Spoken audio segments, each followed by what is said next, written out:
నిండు అసెంబ్లీలో నిండు సభలో మహిళలను చూడకుండా ఒక సీనియర్ శాసనసభ్యులైనటువంటి సవితక్కను సునీతక్కను యావత్ మహిళా లోకాన్ని కించపరిచే విధంగా నిన్న సీఎం గారు రేవంత్ రెడ్డి మరి మహిళా లోకాలంతా కించపరిచే విధంగా చేసినటువంటి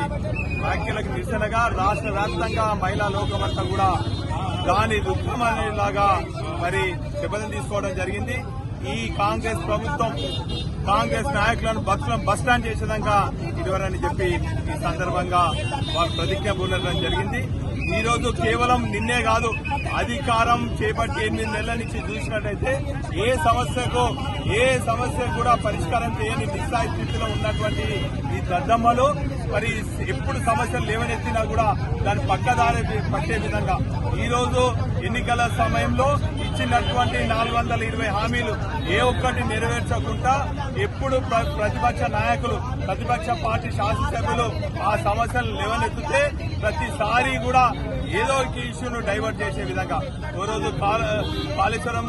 మరి డ్యాం గురించి, ఓ రోజు విద్యుత్ కమిషన్ గురించి ఈ తీరుగా అనేక మరి సమస్యలపైన ప్రతిపక్ష నాయకులు లేవనెత్తుతుంటే దాని పక్కదారి పట్టే విధంగా కూడా మరి చేస్తున్నటువంటి వ్యాఖ్యలకు నిరసనగా ఈరోజు మహిళా లోకంతో కూడా పెద్ద ఎత్తున ఆందోళన కార్యక్రమం చేపట్టడం జరిగింది. ఖచ్చితంగా రేవంత్ రెడ్డి క్షమాపణ చెప్పే విధంగా మరి చెప్పే వరకు కూడా ఈ ఆందోళన కార్యక్రమం దశల వారీగా ప్రజాస్వామ్యబద్ధంగా ఉంటుంది.